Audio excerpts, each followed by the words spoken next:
அனைவருக்கும் இனிய பொங்கல் நல்வாழ்த்துக்கள். இன்றைக்கி நம்ம சேனலில் வந்து சக்கரை பொங்கல் எப்படி பண்ணுறதுங்கிறத பார்க்கலாம். அதுக்கு வந்து 1 டம்ளர் அளவு பச்சரிசி எடுத்திருக்கேன். அதே டம்ளரில் வந்து அரை டம்ளர் பார்த்திங்கன்னா பாசிப்பருப்பு சேர்த்து நல்லா கழுவி ஒரு 10 நிமிஷம் ஊற வச்சுக்கோங்க. ஏன்னா பாசிப்பருப்பு கொஞ்சம் ஊறிச்சுன்னா நமக்கு சீக்கிரமாக பொங்கல் வந்து ரெடி ஆயிரும். ஒரு 2 தண்ணி கழுவி ஊற்றிட்டு 3வது தண்ணியில் ஊற வச்சுக்கோங்க.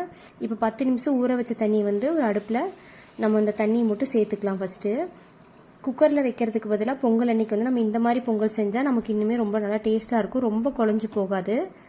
இந்த மாதிரி ஒரு பொங்கல் பாத்திரத்தை வச்சு அது கூட வந்து நீங்கள் இந்த தண்ணி 3வதாக ஊற வச்ச தண்ணி வந்து இது கூட சேர்த்துக்கோங்க. இப்போ இதே பாத்திரத்தில் வந்து நம்ம ஒரு அரை டம்ளர் அளவு பால் சேர்த்துக்கலாம்.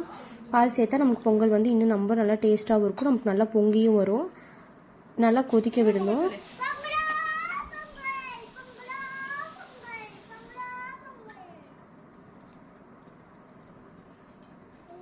இப்போ இந்த மாதிரி பொங்கணுன்னா நம்ம எடுத்து வச்சுருக்க பச்சரிசியை இது கூட சேர்த்துக்கலாம்.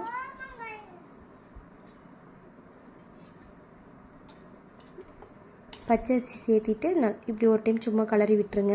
கலரி வச்சு விட்டுட்டிங்கன்னா அது பாட்டுக்கு வந்து அது வெந்துட்டுருக்கும். இப்போது நம்ம வந்து 2 டம்ளர் அளவு வெல்லம் எடுத்திருக்கேன். ஏன்னா நான் 1.5 டம்ளர் அளவு மொத்தமாக பாசிப்பருப்பு போட்டனால 2 டம்ளர் அளவு வெல்லம் எடுத்து வச்சுருக்கேன்.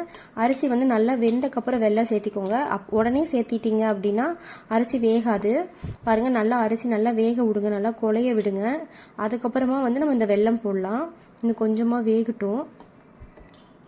ஒரு கரண்டி வச்சு இந்த மாதிரி லைட்டாக கலக்கி விட்டுக்கோங்க. அப்படி அடியில் அடி பிடிக்காது.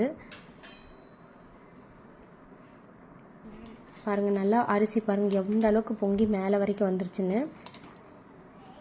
ஒரு அரிசி எடுத்து இப்படி நசுக்கி பார்த்தீங்கன்னா நல்லா வெந்திருக்கும். அந்த ஸ்டேஜில் வந்து நம்ம எடுத்து வச்சுருக்க வெல்லத்தை ஆட் பண்ணிக்கோங்க. வெல்லம் வந்து இது என்னோடல வந்து கல் இருக்காது. அதனால நான் டேரெக்டாக நல்லா பொடி பண்ணி சேர்த்துக்கிறேன். இன்கேஸ் உங்களுக்கு கல் இருக்குன்னு டவுட் இருந்துச்சுன்னா வெல்லத்தை வந்து கொஞ்சம் தண்ணியில் நல்லா ஊற்றி நல்லா வெல்லத்தை கரைச்சி வடிகட்டி சேர்த்துக்கோங்க. வெல்லம் போடும்போது நம்ம கொஞ்சம் லைட்டாக தண்ணி விடுற மாதிரி ஆகும் அந்த வெல்லம் கரைஞ்சி. ஸோ அதுவும் நல்லா கரைஞ்சி நல்லா வெல்லமும் சர்க்கரையும் நல்லா ஒன்றோட ஒன்றா இதாகட்டும், நல்லா வேகட்டும்.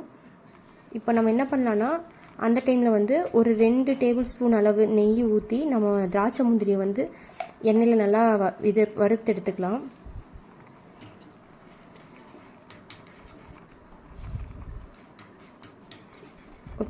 ஒரு 15 நிமிஷம் தான் ஆகும். நமக்கு வீட்டிலையே வந்து ஈஸியாக நம்ம குக்கரில் இல்லாமல் இந்த மாதிரி பாத்திரத்துலேயே பண்ணிடலாம். ஸோ நம்ம சாமிக்கு வந்து பொங்கல் வச்சு கும்பிடுறோங்கும் போது நீங்கள் இந்த மாதிரி பண்ணினீங்கன்னா தான் உங்களுக்கு ரொம்ப நல்லது.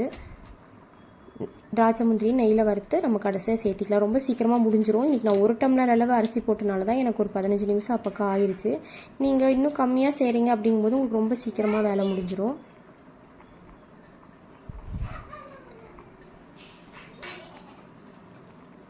அவ்வளோதான். பாருங்கள், இந்த மாதிரி ஒரு 2 நிமிஷம் வச்சுருந்தீங்கன்னா நல்லா வதங்கிடும். இதை நீங்கள் வந்து வெல்லம் போட்டுட்டு அந்த இருக்கிற டைமில் கூட இந்த ப்ராசஸை நீங்கள் பண்ணலாம். பாருங்கள், இப்போ இந்த வெல்லமும் நம்ம கூட எல்லாம் சேர்ந்து நல்லா இப்படி வெந்திருக்குன்னு பாருங்கள். ஒரு 4-5 ஏலக்காவை தட்டி போட்டுக்கோங்க. ஏலக்காய் வந்து பொடி போடுறதுக்கு பதிலாக நீங்கள் இந்த மாதிரி ஏலக்காய் தட்டி யூஸ் பண்ணுங்கள். இன்னும் ஸ்மெல் ரொம்ப நல்லாயிருக்கும். நம்ம நெய்யில் வதக்கி வச்ச முந்திரி திராட்சையை கூட சேர்த்து ஒரு கலரி விட்டு ஸ்டவ் ஆஃப் பண்ணிடுங்க. அவ்வளோதான். ரொம்ப ஈஸியாக பொங்கல் செஞ்சாச்சு. பாசிப்பருப்பு போட்டு செய்கிறனால நமக்கு வேகாது அப்படின்னலாம் இல்லை. பாருங்கள் எவ்வளோ சூப்பராக வெந்திருக்குன்னு பாருங்கள். நீங்கள் குக்கரில் பண்ணணுன்னே இல்லை, நீங்கள் பாத்திரத்துலேயே பண்ணிடலாம். அவ்வளோதான். ரொம்ப டேஸ்டான சக்கரை பொங்கல் வந்து ரெடி ஆயிருச்சு. அனைவருக்கும் இனிய பொங்கல் நல்வாழ்த்துக்கள். நன்றி.